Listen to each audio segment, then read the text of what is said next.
Jusqu'où iriez-vous si la personne que vous aimez le plus vous trahissait de la pire des manières? Imaginez, 18 ans de mariage. Une vie construite ensemble, brique par brique, avec vos propres mains. Vous avez soutenu votre femme dans ses études, célébré ses promotions, cru en son potentiel alors que personne d'autre ne le faisait. Et un jour, tout bascule. Elle rentre à la maison, non pas avec un sourire, mais avec son patron. Un homme arrogant qui vous regarde de haut. Et là, dans le salon que vous avez vous-même rénové, elle prononce les mots qui anéantissent votre monde, « Je veux le divorce ». La plupart des hommes s'effondreraient. Ils crieraient, ils pleureraient, ils supplieraient. Mais notre narrateur, lui, a une réaction inattendue. Un calme glacial. Un sourire presque imperceptible. Car il sait quelque chose qu'ils ignorent. Il détient un secret, contenu dans une simple enveloppe, qui va transformer leur arrogance en pure terreur. Que contient cette enveloppe? Et comment un simple artisan a-t-il pu orchestrer une vengeance si méticuleuse qu'elle allait détruire la carrière et la vie de ses deux amants? Restez avec nous pour découvrir une histoire de trahison, d'humiliation et de justice implacable que vous n'oublierez jamais. Histoire. Vincent se tenait sur le seuil de leur pavillon, observant Clara ajuster son nouveau blazer Armani dans le miroir de l'entrée. La lumière du matin accrochait le discret reflet du tissu, une autre acquisition récente de sa garde-robe en pleine expansion. Inconsciemment, ses doigts calleux suivirent le grain du cadre de la porte, un bois qu'il avait lui-même poncé et verni durant leur première année dans cette maison. « Grosse présentation, aujourd'hui » demanda-t-il, bien qu'il connaisse déjà la réponse. Clara s'y préparait depuis des semaines, répétant ses diapositives jusque tard dans la nuit. La revue trimestrielle avec le comité de direction, répondit-elle sans se détourner du miroir. Elle lissa un pli invisible, ses doigts manucurés s'attardant sur le revers. David dit que si ça se passe bien, on pourrait parler d'étendre mon secteur. David. C'était toujours David, ces derniers temps. Vincent se souvenait de l'époque où elle disait « Monsieur Fournier », avec le respect nerveux d'une nouvelle employée. C'était avant la promotion d'il y a 3 mois, avant les voyages d'affaires mensuels, avant les appels stratégiques tard le soir qui la tiraient de leur lit. « C'est super, ma chérie », lança-t-il. Ce terme affectueux sonnait creux sur sa langue, plus une habitude qu'une réelle affection. Quand est-ce que ça avait commencé? Clara se tourna enfin, et un instant, Vincent revit la femme qu'il avait épousée 18 ans plus tôt, l'étudiante déterminée des cours du soir, avec des rêves plus grands que ceux que son salaire de réceptionniste pouvait lui offrir. Ils s'étaient rencontrés dans cette salle de classe miteuse d'un IUT, tous deux épuisés par de longues journées de travail, tous deux affamés de quelque chose de plus. Il était déjà apprenti chez BTP Martin, elle répondait au téléphone dans un cabinet dentaire et volait quelques instants pour étudier entre 2 rendez-vous. « Et toi » demanda-t-elle, sa question le ramenant au présent. « Ce n'est pas aujourd'hui qu'ils annoncent le chef de chantier pour le projet d'infrastructure ?»« Si » répondit-il en changeant de poids, ses chaussures de sécurité bien ancrées sur le parquet qu'il avait lui-même posé. « Jérôme pense que j'ai de bonnes chances d'avoir le poste. »« C'est merveilleux » dit-elle, mais ses yeux avaient déjà glissé vers son téléphone, son pouce faisant défiler les emails. Ce désintérêt désinvolte le blessa plus qu'un rejet franc ne l'aurait fait. Vincent pensa aux premières années, quand chaque petite victoire était célébrée ensemble. La première promotion de Clara au poste de responsable administrative, son brevet de compagnon, le jour où ils avaient signé le crédit pour cette maison. Ils avaient fait l'amour sur un matelas pneumatique dans la chambre vide, se promettant de remplir chaque pièce de souvenirs. Les souvenirs étaient venus, mais pas ceux qu'ils avaient imaginés. La première fausse couche à 8 semaines, la seconde à 12, les traitements de fertilité qui avaient vidé leurs économies et leur espoir, puis l'accord silencieux, jamais formellement discuté, d'arrêter d'essayer. Ils avaient canalisé cette énergie ailleurs, Clara dans son master en administration des affaires, Vincent dans la maîtrise de toutes les compétences artisanales qu'il pouvait apprendre. « Il faut que j'y aille », annonça Clara en attrapant son sac Louis Vuitton, un autre ajout récent. Depuis quand ces cabas pratiques de chez Monoprix étaient-ils devenus insuffisants? Clara, appela-t-il, et quelque chose dans sa voix la fit s'arrêter sur le seuil. Il faut qu'on parle des dépenses. Le relevé de carte de crédit. Pas maintenant, Vincent, le coupe ATL, son ton devenant aussi tranchant que celui qu'elle utilisait avec ses subordonnés. Je te l'ai déjà dit, ce sont des investissements pour ma carrière, pour notre avenir. Tu préférerais que j'arrive aux réunions de direction avec l'air de m'habiller chez Carrefour? Les mots restèrent en suspens entre eux, comme un défi. Vincent, qui achetait ses vêtements de travail chez Lafont et considérait une nouvelle veste comme une folie, sentit la piqûre familière de l'inadéquation. Je voulais juste dire qu'on devrait discuter des achats importants. Avant, on avait l'habitude de faire beaucoup de choses, l'interrompit-elle, sa voix s'adoucissant légèrement, mais sa main resta sur la poignée de la porte. Je rentrerai tard ce soir. David a prévu un dîner de travail avec le groupe Peterson. Encore un dîner de travail. Vincent fit le calcul mental. Ça faisait 3 ce mois-ci, sans compter les déplacements officiels. Il voulait lui demander pourquoi ces réunions ne pouvaient pas avoir lieu pendant les heures de bureau. Il voulait souligner qu'en 20 ans dans le bâtiment, il n'avait jamais eu de dîner de travail. Mais les mots moururent dans sa gorge. Je te laisserai quelque chose dans le frigo, dit-il à la place. Les talons de Clara claquèrent sur la terrasse qu'il avait reconstruite l'été dernier. Chaque pas l'emmenait plus loin dans un monde où un salaire de chef de chantier était de l'argent de poche, où le prestigieux diplôme de David Fournier ouvrait des portes que les mains calleuses de Vincent ne pouvaient que construire. Seul dans la maison, Vincent traversa les pièces qui portaient son empreinte sur chaque surface.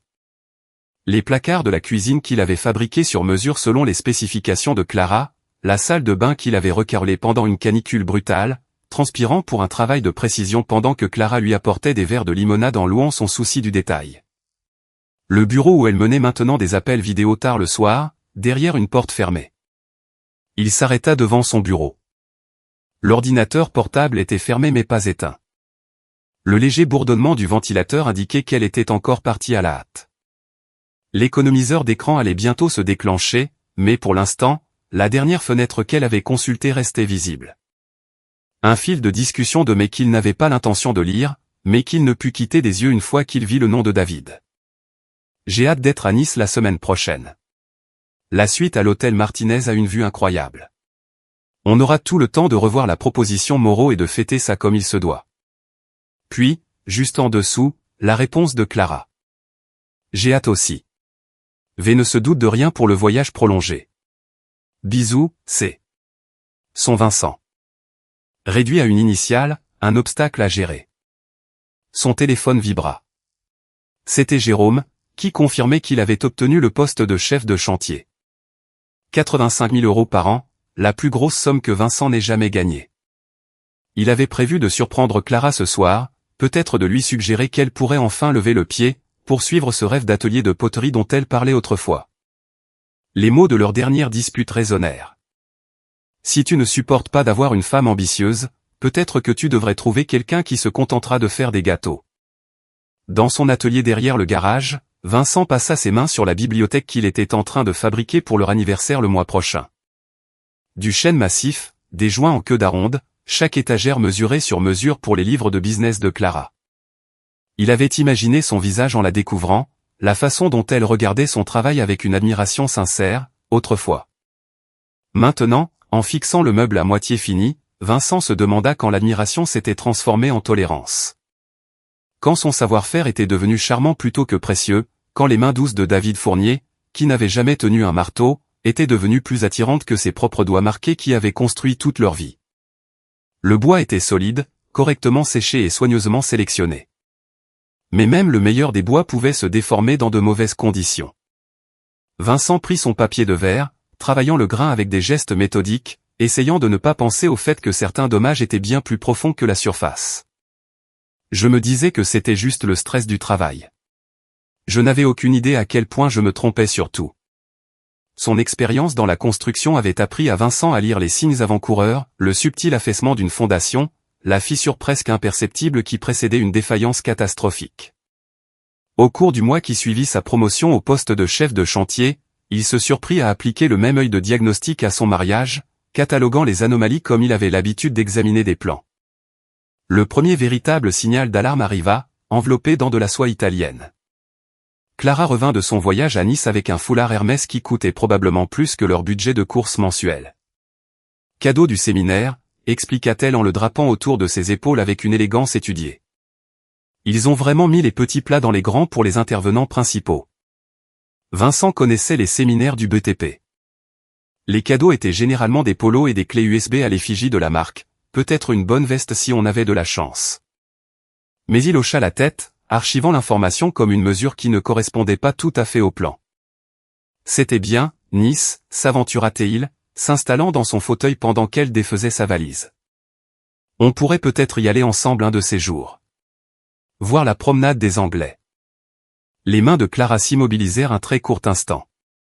Oh, ce n'était rien de spécial, répondit-elle rapidement. Les salles de conférence se ressemblent toutes. Aéroport, hôtel, réunion, aéroport. Ça ne t'aurait pas plu. Étrange, considérant que l'email de David avait mentionné une suite avec une vue incroyable. Les cadeaux continuèrent. Des chocolats artisanaux de Paris. Cadeau de remerciement d'un client, avait-elle dit. Un stylo Montblanc de Bordeaux. En reconnaissance de mon intervention, avait-elle prétendu. Chaque explication était livrée avec l'assurance tranquille de quelqu'un qui avait répété son texte, mais Vincent remarqua qu'elle ne croisait jamais son regard pendant ses présentations. Les samedis matins étaient sacrés, autrefois. Café sur la terrasse, planification des projets du week-end, leur corps se retrouvant naturellement alors que le soleil montait dans le ciel. Mais Clara avait commencé à programmer des appels d'urgence qui l'attiraient dans son bureau, porte fermée, sa voix baissant jusqu'à des murmures intimes que Vincent pouvait entendre mais pas déchiffrer. Ce samedi-là, elle avait laissé son téléphone sur la table de nuit en allant prendre sa douche. La vibration d'un SMS entrant attira l'attention de Vincent, non par curiosité malsaine, mais par le simple réflexe de vérifier si quelque chose était urgent. L'aperçu de la notification s'illumina. J'ai hâte de te revoir. La semaine prochaine me paraît une éternité. DF. Vincent fixa l'écran jusqu'à ce qu'il s'éteigne. DF, David Fournier. L'eau s'arrêta dans la salle de bain. Il entendit les pas de Clara sur le carrelage, le bruissement de sa serviette. Tu as reçu un texto, mentionna-t-il quand elle sortit, en gardant sa voix neutre. De DF, quelque chose à propos de la semaine prochaine. La rougeur commença sur sa poitrine, remontant le long de son cou jusqu'à ses joues. Oh, ça, dit-elle en attrapant le téléphone. Les projections trimestrielles sont à rendre. Il est anxieux à propos du dossier Moreau. Elle tapa rapidement. Effaçait-elle? Répondait-elle? Vincent ne pouvait pas le dire, mais il reconnut le dos voûté, sur la défensive. La même posture qu'elle avait eue des années auparavant, quand il l'avait surprise en train de cacher des factures de cartes de crédit dans son tiroir à sous-vêtements. À l'époque, leur secret financier concernait des dépenses excessives chez Monoprix, pas des foulards à 1000 €. Leur relation physique était devenue une autre donnée dans le tableur de préoccupation grandissant de Vincent. Clara, qui prenait les devants aussi souvent que lui autrefois, traitait maintenant l'intimité comme une obligation trimestrielle. Elle restait allongée, immobile, participant sans être présente, son esprit clairement ailleurs. À la seconde où il avait fini, elle se dirigeait vers la douche, frottant sa peau avec un gel douche coûteux qui ne sentait en rien la lotion à la vanille qu'elle avait portée pendant 17 ans. Ça va, lui avait-il demandé mardi dernier, en regardant son dos rigide alors qu'elle lui tournait le dos dans le lit, un coussin décoratif créant une zone démilitarisée au milieu de leur lit king size. Bien. Juste fatiguée, avait-elle répondu. La présentation Peterson me prend toute mon énergie en ce moment.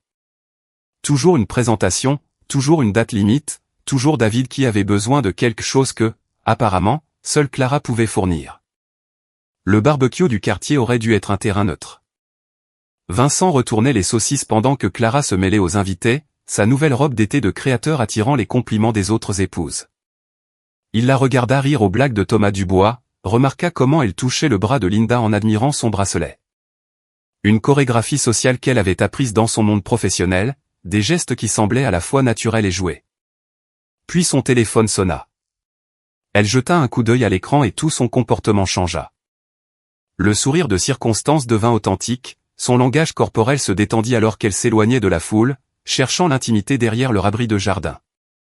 Vincent abandonna son poste au barbecue, faisant le tour par l'autre côté du jardin pour se rapprocher. À travers les lattes de la clôture, il pouvait voir son profil, une main pressée contre son oreille, l'autre gesticulant comme si son interlocuteur pouvait la voir.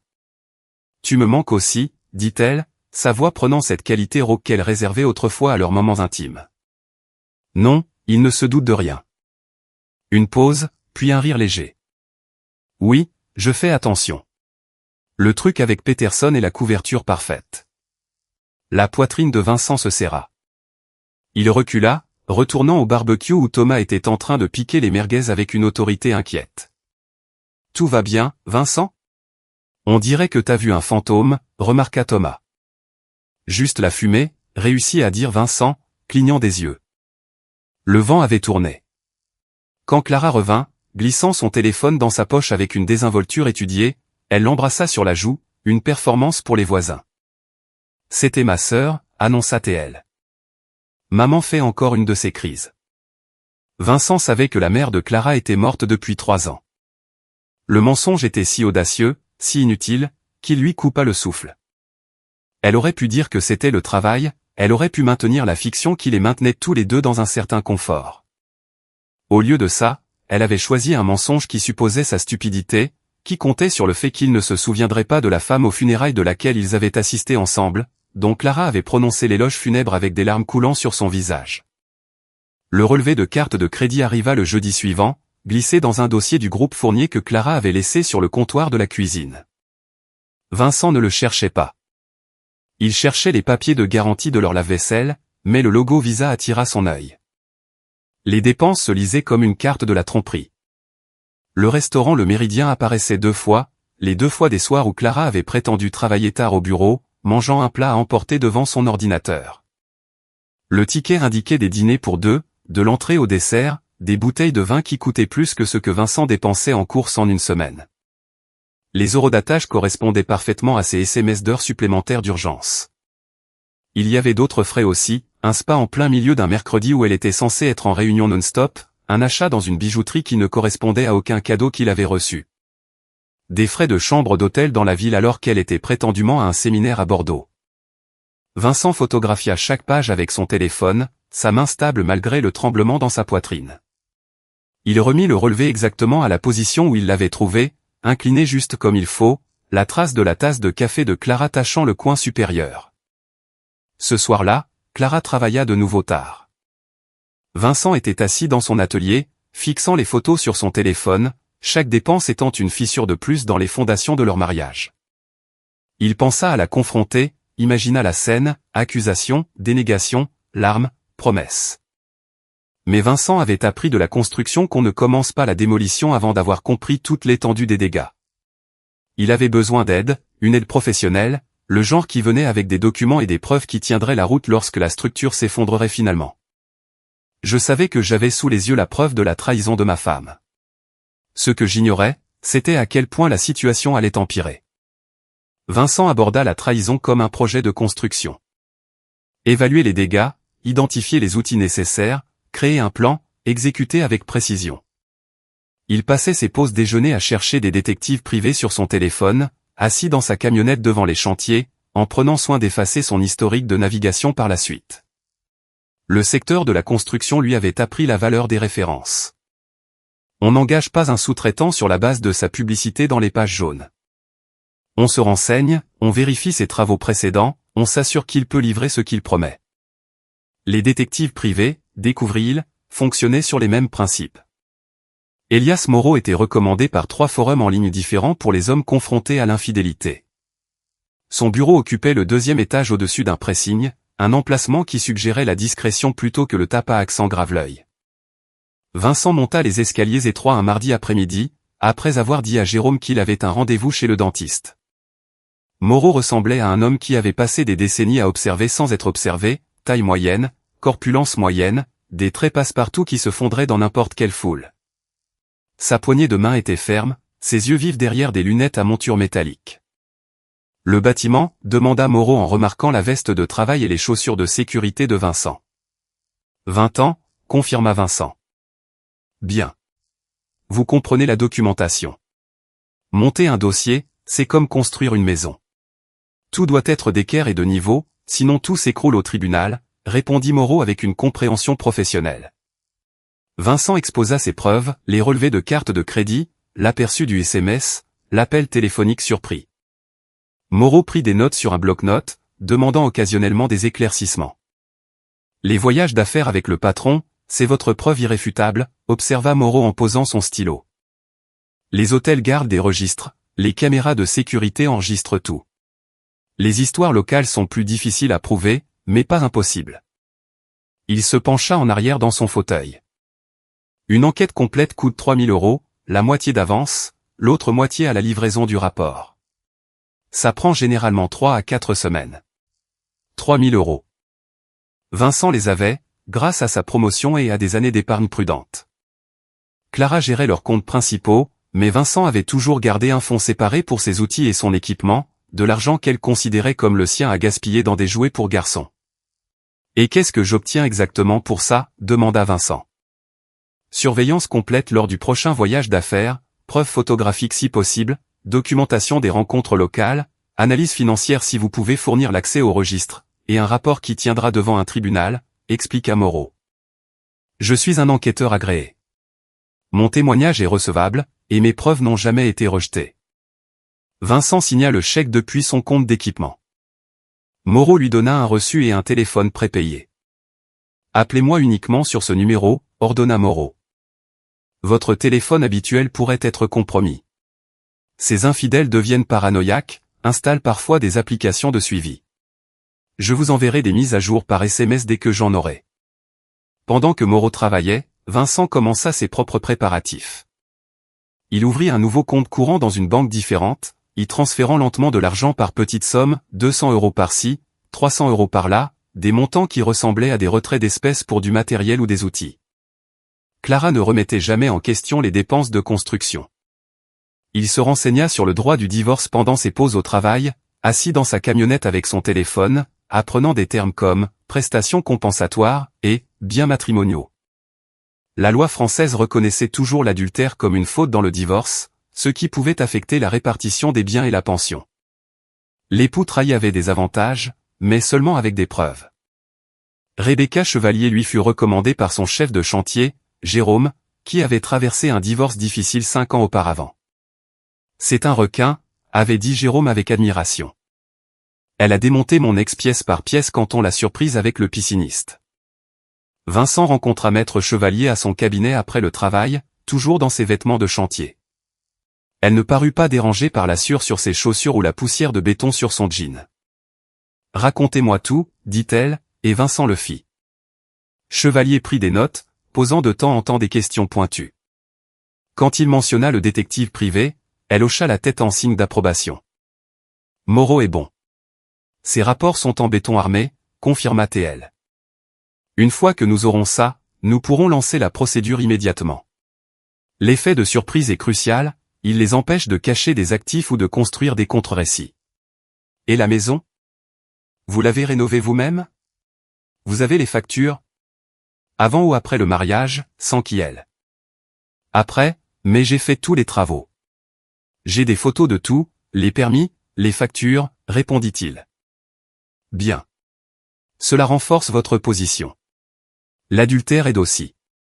Les juges ici n'apprécient guère les époux qui trahissent le contrat de mariage, surtout lorsque des biens matrimoniaux ont financé l'affaire, expliqua-t-elle avec satisfaction. Les 3 semaines suivantes passèrent dans un brouillard surréaliste. Clara continua sa routine, réunion tardive, email le week-end, voyage mensuel à Bordeaux avec David. Elle était devenue plus audacieuse, ou peut-être simplement négligente. L'effort pour cacher l'affaire semblait l'épuiser. Elle maintenait à peine la conversation au dîner, perdue dans son téléphone, souriant parfois à des messages qu'elle ne partageait pas. Vincent joua son rôle, celui du mari ignorant, concentré sur son travail, reconnaissant pour les heures supplémentaires que son poste lui permettait. Il mentionna le nouveau projet municipal qui commençait le mois suivant, comment cela signifierait des journées plus longues mais un meilleur salaire. Clara leva à peine les yeux de son ordinateur portable. « C'est bien, chérie », murmura-t-elle distraitement. Le terme affectueux était automatique, vide de sens. Vincent se demanda quand ils étaient devenus des étrangers partageant une maison, quand leur conversation s'était réduite à de la logistique et des mensonges. Le téléphone prépayé vibra alors que Vincent installait des moulures dans la salle à manger d'un client. Moreau avait envoyé un message simple. « Colis prêt. On peut se voir ce soir. » Ils se retrouvèrent dans un routier près de l'autoroute, le genre d'endroit où personne ne s'étonne de voir 2 hommes prendre un café à 21 h. Moreau fit glisser une enveloppe Kraft sur la table, épaisse de documents. C'est pire que ce que vous pensiez, dit Moreau doucement. Vincent ouvrit l'enveloppe, ses mains stables malgré le nœud dans son estomac. La première photo montrait Clara entrant au Grand Hôtel de Bordeaux avec David, la main de celui-ci posée au creux de son dos. L'horodatage indiquait 15h47, alors qu'elle était censée être dans une réunion de fournisseurs toute la journée. Les photos suivantes se déroulaient comme un film de la trahison. Clara et David au dîner, la tête renversée en arrière de rire, la main de David couvrant la sienne sur la table, les deux dans un bar d'hôtel. Clara assise si près qu'elle était pratiquement sur ses genoux, entrant dans l'immeuble de son appartement à 3 occasions différentes où elle avait prétendu être au bureau. Il y a plus, indiqua Moreau en montrant les pages imprimées derrière les photos. Les reçus de l'hôtel montraient des frais de service en chambre pour du champagne et des fraises. Un reçu de chez Cartier pour un bracelet tennis. Vincent le reconnut comme celui que Clara prétendait avoir reçu de son entreprise pour avoir décroché le contrat Peterson. Les relevés de carte de crédit de David, obtenus par des moyens que Moreau n'explicita pas, montraient des dépenses qui reflétaient les achats mystérieux de Clara.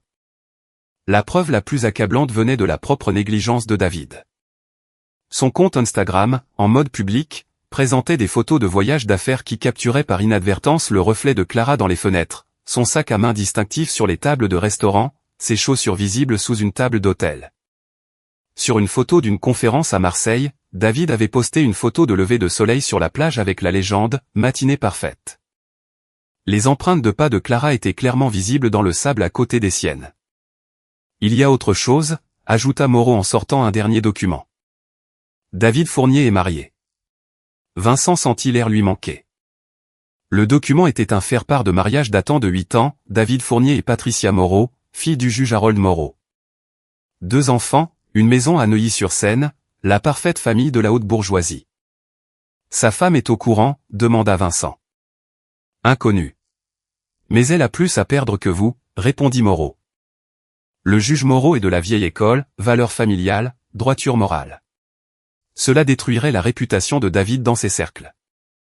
Vincent fixa les preuves étalées sur la table collante du restaurant. Des mois de mensonges documentés avec une précision douloureuse. L'ampleur de la tromperie était à couper le souffle. Ce n'était pas seulement l'intimité, c'était la construction élaborée d'une vie entièrement fausse, avec des histoires de couverture, de fausses factures et une désinformation calculée. « Qu'est-ce que vous voulez faire avec ça ?» demanda Moreau.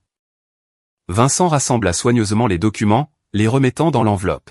« Ce que je fais de mieux, dit-il fermement, construire quelque chose qui va durer. » Le lendemain matin, Vincent livra le dossier complet à Rebecca Chevalier. Elle examina chaque pièce avec une satisfaction professionnelle.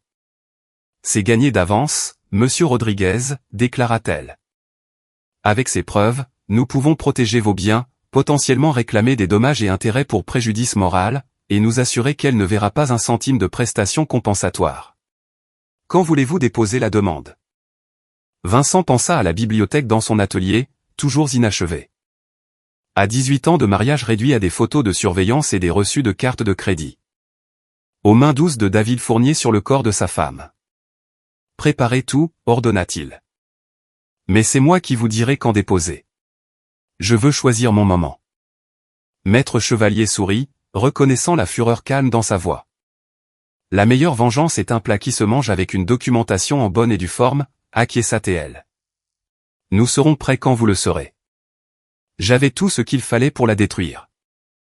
Il ne me restait plus qu'à attendre le moment idéal pour frapper. La pluie martelait les fenêtres alors que Vincent était assis dans son salon, les plans du projet municipal étalés sur la table basse. Il était en train d'examiner les spécifications des fondations quand il entendit la clé de Clara dans la serrure. 19h43 un jeudi, plus tôt que d'habitude pour ses réunions tardives. La porte s'ouvrit et Clara entra, secouant l'appui de son parapluie. Mais elle n'était pas seule. David Fournier la suivait, fermant la porte derrière lui avec l'assurance désinvolte de quelqu'un qui se sentait chez lui. Les mains de Vincent s'immobilisèrent sur les plans. Il leva lentement les yeux, observant l'apparence de David. Le costume sur mesure qui coûtait probablement plus que ce que Vincent gagnait en un mois, les chaussures en cuir italien laissant des empreintes humides sur le parquet que Vincent avait posé, le sourire suffisant d'un homme qui n'avait jamais mené un vrai combat de sa vie. « Vincent », dit Clara, sa voix stable, professionnelle. « Il faut qu'on parle. » Elle n'avait même pas la décence d'avoir l'air nerveuse. Au lieu de cela, elle se tenait à côté de David avec la même confiance posée qu'elle utilisait en réunion, des gouttelettes de pluie brillant encore sur son trench Burberry. « Je veux le divorce », annonça-t-elle, comme si elle déclarait que les bénéfices trimestriels étaient en baisse. Vincent se pencha en arrière dans son fauteuil, les étudiant tous les deux. La main de David reposait de manière possessive sur le bas du dos de Clara, sans même plus essayer de le cacher. L'arrogance était à couper le souffle. « Je vois », dit Vincent calmement. « Et tu l'as amené ici pourquoi ? Pour superviser. » David s'avança, inspectant le salon avec un dédain évident, le canapé en cuir usé, la télévision de taille modeste, les photos de Clara et Vincent d'une époque meilleure, toujours accrochées au mur. « Franchement, Vincent, » dit David, sa voix empreinte de cette condescendance des grandes écoles que les hommes comme lui ne perdaient jamais tout à fait. Clara mérite mieux qu'un homme qui sent la sueur et la sueur. Elle a l'étoffe d'une dirigeante, et toi, tu es. Il fit un vague geste. Ça. L'insulte flotta dans l'air comme un défi. Vincent sentit 18 ans de contrôle prudent, de réponse mesurée, de patience, se cristalliser en quelque chose de plus dur que le béton. Mais pas encore. Pas tout à fait. Clara sortit un dossier de son sac, des papiers de divorce pré-rédigés, sans doute préparés par l'avocat de David. Elle les posa sur la table basse avec une efficacité redoutable, recouvrant les plans de Vincent. « J'ai été plus que juste », déclara-t-elle en tournant vers les pages marquées. « Tu gardes ta camionnette et tes outils. Je prends la maison. Mon salaire paie la majeure partie du crédit, de toute façon. Et étant donné l'écart entre nos revenus, tu verseras une prestation compensatoire. Le tarif standard pour un mariage de cette durée. » Standard, répéta Vincent, goûtant le mot. Ne rends pas les choses plus difficiles qu'elles ne le sont, continua Clara. Tu n'as aucun moyen de pression ici. Pas de contrat de mariage, aucun motif pour contester. Signe les papiers et nous pourrons tous passer à autre chose. Vincent se mit à rire. Un son grave et grondant qui partit de sa poitrine et roula comme le tonnerre. Clara et David reculèrent involontairement d'un pas. Aucun moyen de pression, dit Vincent en se levant lentement. Ses chaussures de chantier le rendaient plus grand que David de plusieurs centimètres, et bien plus large. C'est intéressant, ça. Il se dirigea vers son bureau, un meuble en chêne massif qu'il avait construit lui-même, et sortit 2 enveloppes Kraft du tiroir. Il lança la première sur la table basse à côté des papiers de Clara. Ce qui est drôle avec les moyens de pression, dit-il d'un ton conversationnel, c'est que parfois, tout dépend de qui dépose la demande en premier. Clara attrapa l'enveloppe, sa confiance vacillant alors qu'elle sortait l'assignation en divorce de Maître Chevalier, déposée ce matin-là à 8 heures au greffe du tribunal. Qu'est-ce que c'est que ça ? Sa voix monta dans les aigus, son sang-froid de dirigeante se fissurant. Ça, c'est à ça que ressemble une vraie demande en divorce, expliqua Vincent. Pour faute. Avec une documentation complète fournie au tribunal. Il soupesa la seconde enveloppe. Ce qui nous amène à ça. Le visage de Clara perdit toute couleur alors qu'elle reconnaissait le rapport du détective. Ses mains tremblaient en parcourant les photographies, les entrées d'hôtel, les dîners intimes, la main de David sur son corps à des endroits que Vincent avait l'habitude de toucher. « Tu m'as fait suivre, Alta-TL », l'indignation dans sa voix presque comique. « J'ai fait documenter la vérité », corrigea Vincent. « Chaque hôtel, chaque dîner, chaque mensonge. Tu pensais vraiment que j'étais stupide à ce point ?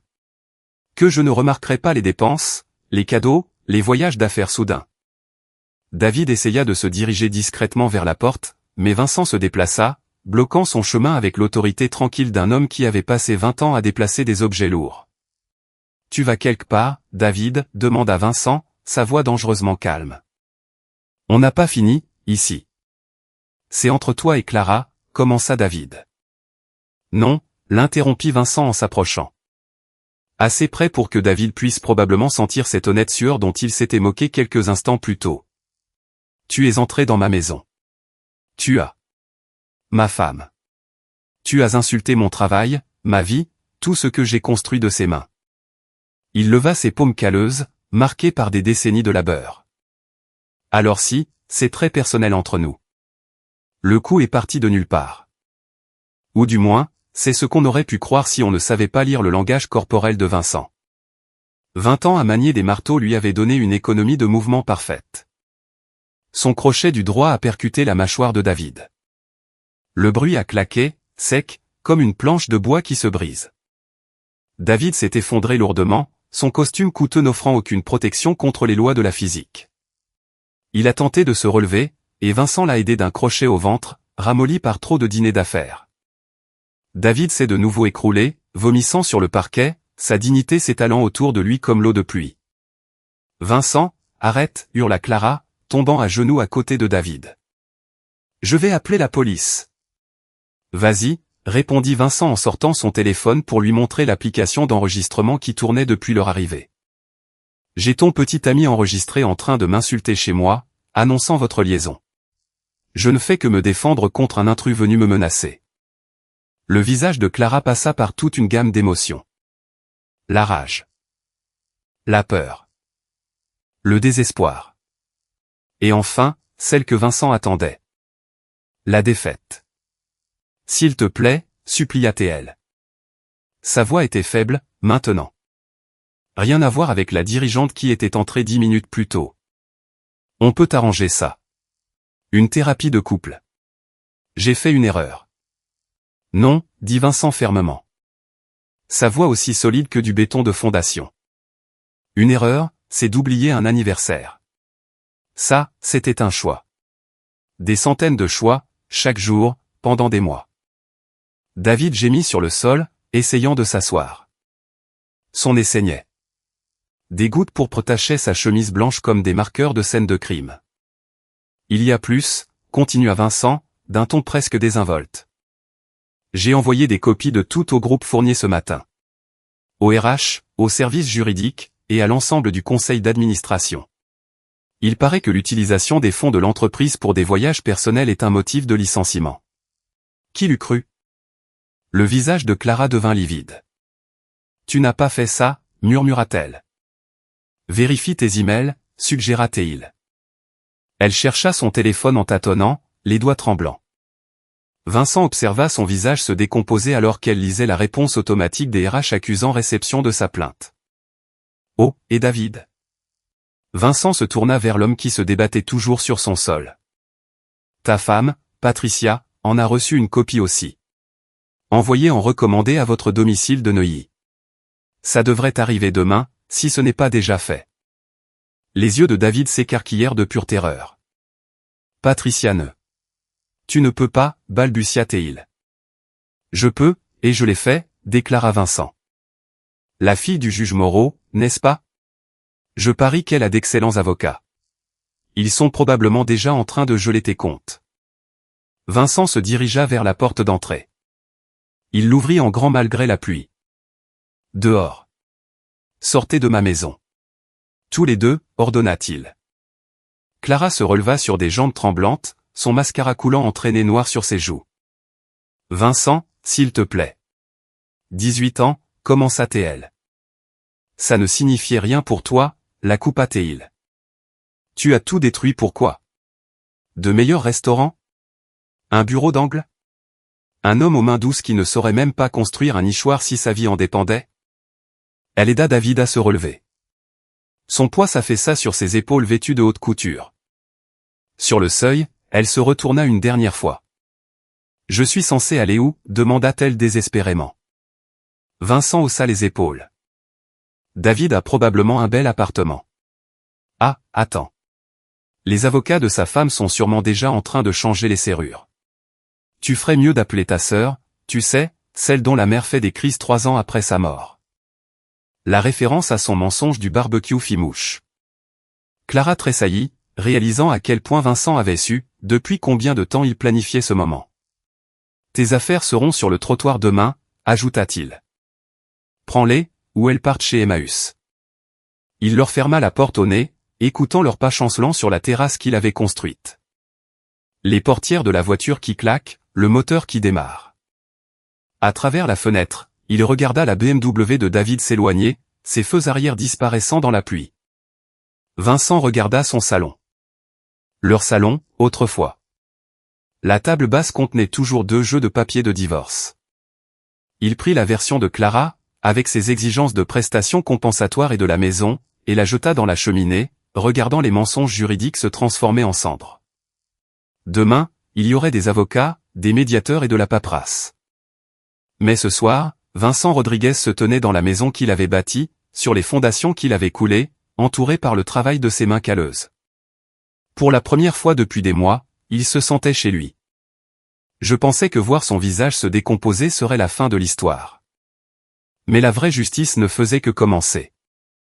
6 mois plus tard, Vincent se tenait sur la charpente de ce qui allait devenir une maison d'architecte de 3 étages, vérifiant les mesures par rapport à ses plans. Le soleil de septembre lui chauffait le dos pendant qu'il travaillait. Et de cette hauteur, il pouvait voir tout le lotissement. 12 parcelles, toutes sous contrat avec Rodriguez Construction. Son téléphone vibra. Le nom de Rebecca Chevalier apparut sur l'écran.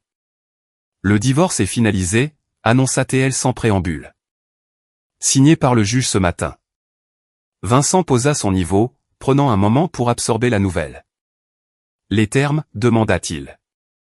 Tout ce que nous avions demandé, confirma TL. Clara récupère sa voiture et ses effets personnels.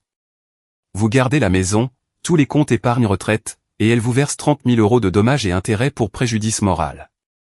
Les preuves d'adultère étaient insurmontables. 30 000 €. Le capital de départ qui avait aidé à lancer Rodriguez Construction, passant d'une entreprise individuelle à une SARL légitime avec 3 employés et une liste d'attente de clients s'étendant sur l'année suivante. Et son travail, sans qu'il. Licencié pour faute grave il y a 6 mois, comme vous le savez.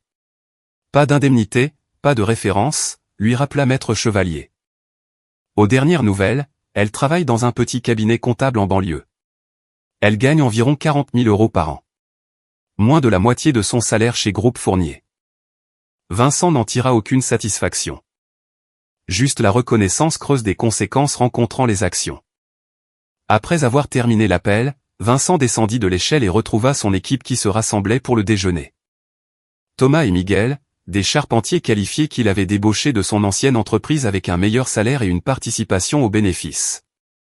Sarah, une jeune apprentie qui lui rappelait lui-même 20 ans plus tôt, avide d'apprendre, travailleuse, les mains développant déjà les callosités qui marquaient leur métier. Patron, t'as vu ça, lança Thomas en brandissant son téléphone, montrant un article de la section économique. David Fournier, ancien dirigeant du groupe Fournier, dépose le bilan, titrait le journal. Vincent parcourut l'article. Patricia Fournier avait tout pris à David dans leur divorce. La maison de Neuilly, les comptes d'investissement, la garde de leurs enfants. Son père, le juge Moreau, s'était assuré que la réputation de David soit complètement détruite dans leurs cercles sociaux. Aucune entreprise ne voulait de lui. Il était réduit à des missions de conseil en freelance, vivant dans un studio à Saint-Denis. Il ne l'a pas volé, commenta Miguel en mordant dans son sandwich. Vincent ne dit rien, rangeant son téléphone. David Fournier était un fantôme d'une autre vie. Pas plus pertinent pour son présent que la douleur fantôme d'une vieille blessure. La maison semblait différente maintenant. Vincent l'avait gardée, non par sentimentalisme, mais par pragmatisme. Le crédit était presque remboursé, et chaque amélioration portait la sueur de son travail. Il avait donné les affaires abandonnées de Clara à une association, repeint la chambre principale, remplacé le lit king size par un lit double qui n'envahissait pas l'espace. La bibliothèque qu'il construisait pour leur anniversaire avait trouvé sa place dans un foyer pour femmes, accompagné d'un chèque du premier bénéfice de Rodriguez Construction. La directrice avait été reconnaissante. Apparemment, elles avaient besoin de meubles capables de résister à un usage intensif, et le travail de Vincent était conçu pour durer des générations. Sa vie amoureuse restait volontairement simple. Un café avec une femme rencontrée au magasin de bricolage s'était transformé en dîners occasionnels, mais elle comprenait son rythme, respectait son besoin de reconstruire la confiance aussi soigneusement qu'il reconstruirait une fondation endommagée. Elle avait sa propre entreprise, une petite jardinerie, et appréciait à la fois son éthique de travail et sa réticence à se précipiter dans quoi que ce soit de permanent. « J'aime que tu prennes ton temps », avait-elle dit la semaine dernière, en le regardant mesurer précisément le bois pour les nouvelles étagères de son magasin. Un travail soigné dure plus longtemps. Elle avait raison, bien sûr. Vincent avait appris à ses dépens que tout ce qui est construit trop rapidement, sans un travail de fondation adéquate, finit par s'effondrer. La satisfaction surprenante venait de sources inattendues. D'anciens clients de David le contactèrent, ayant entendu parler de l'entreprise de Vincent par le curieux bouche-à-oreille du scandale de banlieue. Ils l'engagèrent pour des rénovations, louant son professionnalisme tout en partageant à voix basse les dernières nouvelles sur la chute de David. Il vit à Saint-Denis, maintenant, avait mentionné Madame Dubois pendant que Vincent installait ses nouveaux placards de cuisine. Patricia a tout eu. Même son abonnement au club de golf. J'ai entendu dire qu'il a essayé d'obtenir un poste à la Société Générale, mais le père de Patricia a passé quelques coups de fil. Vincent avait simplement hoché la tête, se concentrant sur l'alignement parfait des portes de placard. Les drames des autres n'étaient plus que du bruit de fond. Clara avait essayé de le contacter 3 fois. La première fut une lettre transmise par Rebecca Chevalier, affirmant qu'elle avait fait une terrible erreur, que David l'avait manipulée, que 18 ans signifiait quelque chose. Vincent l'avait lu une fois, puis l'avait classée avec les papiers du divorce, une documentation à conserver mais sur laquelle il ne fallait pas s'attarder. La deuxième fut un message vocal laissé à 2 heures du matin un samedi. Sa voix était pâteuse, mêlée de vin et de regret. Vincent, j'ai tout gâché. J'ai absolument tout gâché. Il m'a promis tellement de choses et je l'ai cru. J'ai jeté tout ce qui était réel pour des conneries de carrière et un homme qui a pris la fuite dès que les choses sont devenues difficiles. S'il te plaît, parle-moi, juste une fois. Vincent l'avait effacé, non sans en avoir sauvegardé une copie pour son avocate, au cas où. La troisième tentative eut lieu en personne. Elle s'était présentée sur l'un de ses chantiers, l'air diminué d'une manière qui n'avait rien à voir avec sa perte de poids évidente ou la teinture de supermarché qui tentait de couvrir ses racines grises. Les vêtements de marque avaient disparu, remplacés par des tenues de prêt-à-porter professionnelles qui ne lui allaient pas tout à fait. 5 minutes, avait-elle plaidé. Tu me dois bien ça. Je ne te dois rien. Vincent avait continué à travailler, installant des fixations anti-tempête sur les chevrons du toit. Tu as fait tes choix. J'ai été une idiote. David m'a promis une vie différente. Et tu l'as eue. Vincent descendit de son échelle pour lui faire face directement. Simplement pas celle que tu attendais. Elle était partie alors, les épaules secouées par ce qui aurait pu être des larmes. Vincent était retourné à son travail. Certaines fondations, une fois fissurées, ne peuvent jamais être correctement réparées. Il valait mieux déblayer le terrain et recommencer à zéro. L'entreprise prospérait grâce à la réputation de Vincent pour son travail honnête et ses prix justes. Ses clients appréciaient qu'il se présente à l'heure, finisse dans les délais et ne gonfle jamais les factures. La nouvelle se propagea comme toujours dans le bâtiment, un client satisfait en parlant à un autre. Les réseaux de banlieue transportant les recommandations au fil des dîners et des sorties d'école. C'est vous dont l'ex-femme est partie avec ce type du CAC 40 qui a fait faillite, n'est-ce pas, avait demandé un nouveau client avec la curiosité sans tact des riches. C'est de l'histoire ancienne, avait répondu Vincent, ramenant la conversation sur leur plan de rénovation de cuisine. Mais il savait que l'histoire ajoutait à son aura, celle du mari trahi qui s'était relevé, qui avait construit quelque chose de solide sur les décombres. C'était un récit que ses clients pouvaient comprendre, un cadre moral qui les incitait à lui confier leur maison. Les soirées lui appartenaient désormais. Fini d'attendre que Clara rentre de ses réunions tardives, fini de faire semblant de ne pas remarquer un parfum qui n'était pas le sien. Il travaillait dans son atelier quand il le voulait, regardait le football sans s'excuser, cuisinait des repas simples qui le satisfaisaient sans nécessité de documentation sur Instagram. La maison était calme, mais pas solitaire. Vincent avait appris la différence entre la solitude et l'abandon. La solitude était choisie, confortable, productive. L'abandon, c'était ce que Clara avait fait à leur mariage, à leurs vœux, à la vie qu'ils avaient construite planche par planche, brique par brique. Ce soir-là, 6 mois après la confrontation qui avait mis fin à tout, Vincent était assis sur sa terrasse avec une bière et son ordinateur portable, examinant les devis pour le projet de développement de la ville voisine. Rodriguez Construction avait été invité à soumissionner pour l'ensemble du projet, 40 maisons sur 2 ans.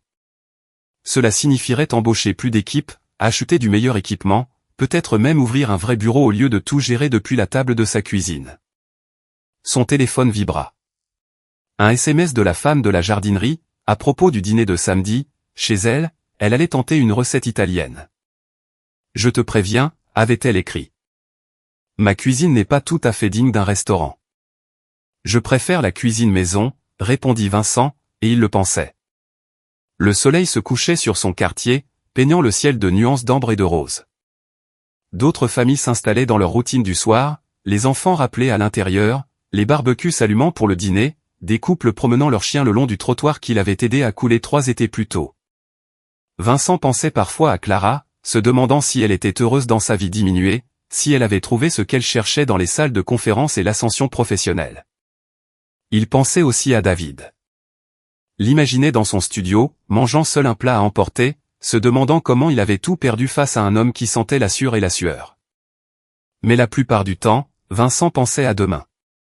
Au projet sur lequel soumissionner, au bois de chêne livré pour un meuble télé sur mesure, à enseigner les bases de la menuiserie au neveu de son ami le week-end prochain, au dîner de samedi. Il avait construit sa vie une fois sur un terrain mouvant, confiant les plans à quelqu'un d'autre. Cette structure s'était effondrée, comme le font toujours les structures construites sur de mauvaises fondations.